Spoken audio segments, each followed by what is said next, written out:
आपण पाहताय चांगलं न्यूज। हर घर तिरंगा हर मन तिरंगा या मोहिमेच्या माध्यमातून तिरंगा यात्रा कराडमध्ये मोठ्या प्रमाणावर आयोजित करण्याचा निर्णय प्रशासनाचा, सामाजिक कार्यकर्त्याचा तथा सगळ्या राजकीय पक्षांना आम्ही निमंत्रित केले की बाबा ह्या तिरंगा यात्रेमध्ये देशासाठी आपण सहभागी झालं पाहिजे। आणि मला खात्री वाटते की पश्चिम महाराष्ट्रामध्ये भव्य अशी तिरंगा यात्रा ही कराडमध्ये येणाऱ्या 13 तारखेला संपन्न होईल। समाजामध्ये जी एकजूट आहे, समाज जो आपल्या देशासाठी एकत्र येऊन देशाला बळकट करण्यासाठी प्रेरित होऊन काम करू इच्छितो, याचं प्रदर्शन हे खऱ्या अर्थानं 13 तारखेच्या भव्य अशा तिरंगा यात्रेच्या माध्यमातून होईल। 350 फुटाचा भारताचा झेंडा हा देखील त्या दिवशी आम्ही आणत आहोत आणि त्यामुळं कमानी मारुतीपासून ते कन्याशाळेपर्यंत आणि कन्याशाळेपासून चावडी चौक, आझाद चौक आणि शिवतीर्थापर्यंत ही यात्रा जाणार आहे।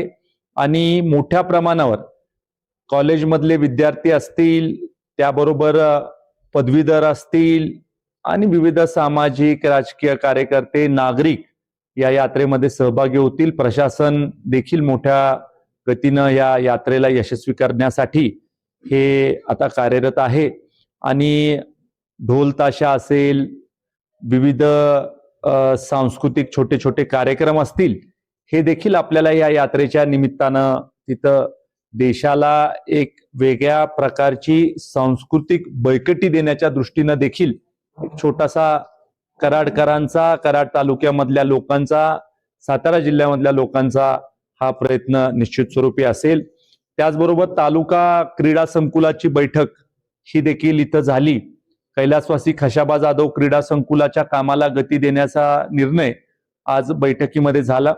खरं तर कैलासवासी खशाबा जाधव क्रीडा संकुलाला मान्यता ही 2009 साली मिळाली होती आणि एक खंत आहे मला नागरिक म्हणून आणि आज लोकप्रतिनिधी म्हणून या गोष्टीच्या बद्दल देखील आम्ही चर्चा केली की 17 वर्षानंतर आता त्याचं काम चालू होतंय। म्हणजे मूळ मान्यता 2009 सालची, साल चाललंय 2026, असं कसं काम होऊ शकतं हाच प्रश्न माझ्यासारख्याच्या मनामध्ये होतो की किती लोकप्रतिनिधी झाले त्याच्यामध्ये, का काम नाही झालं इतके वर्ष। आणि खऱ्या अर्थानं ज्यांनी पहिलं ऑलिम्पिक पदक भारताला मिळवून दिलं त्यांच्या नावचं क्रीडा संकुल व्हायला जर का ही अशी उदासीनता असेल तर हे काही चांगलं नाही।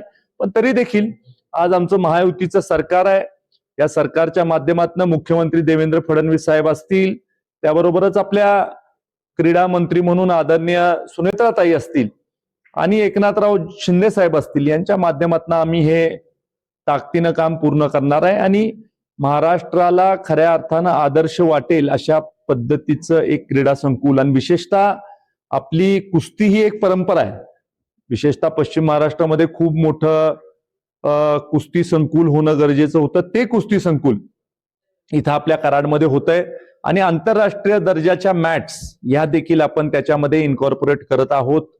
एक व्हिजिटर्स साठी किंवा प्रेक्षक जे असतील त्याच्यासाठीची आपण गॅलरी तिथं करत आहोत आणि त्यामुळं निश्चित स्वरूपी हे काम लवकरात लवकर पूर्ण होईल याची मला खात्री वाटते। त्याचबरोबर मुख्यमंत्री बळीराजा शेती पानंद योजनेचं देखील आढावा बैठक आम्ही घेतली। पहिल्या टप्प्यामध्ये 46 किलोमीटरचे रस्ते हे आपण त्या योजनेमध्ये घेतलेले आहेत।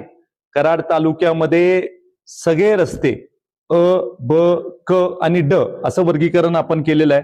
2280 रस्ते आपण काढलेले आहेत आणि त्यामुळे आमचा प्रयत्न राहणार आहे की महाराष्ट्रात सगळ्यात एफिशियंट युटिलायझेशन ऑफ फंड्स, तत्पर निधीचा वापर, पारदर्शक काम आणि त्याच्या माध्यमातून होणारे सगळे रस्ते इतर मतदारसंघाच्या तुलनेमध्ये जास्त चांगले करण्यासाठीचा प्रयत्न आम्ही करणार आहोत। आम्ही गुणात्मक स्पर्धा चांगले रस्ते करण्याच्या बाबतीमध्ये करणार आहोत आणि खऱ्या अर्थानं आम्हाला आता 5 कोटी रुपयाचा निधी पहिल्या टप्प्यामध्ये सँक्शन झालेला आहे आणि भविष्यामध्ये लागेल तेवढा निधी बावनकुळे साहेबांनी देण्याच्या बाबतीमधला शब्द आम्हाला दिलेला आहे। ही योजना चांगल्या पद्धतीने राबवण्यासाठी आम्ही बैठकीमध्ये काही निर्णय घेतले। 46 रस्ते व्यतिरिक्त जे रस्ते आहेत त्याची प्रायोरिटी लिस्ट लगेच आम्ही तयार करायला घेतलेली आहे. 3 महिन्यात एकदा बैठक घ्यायचा पूर्वी निर्णय झाला होता. आता तो निर्णय आम्ही बदललेला आहे. 1 महिन्यात एकदा बैठक आम्ही घेणार आहोत आणि सगळं प्रशासन हे सगळं काम करण्यासाठी येणाऱ्या काळामध्ये कार्यरत राहणार आहेत.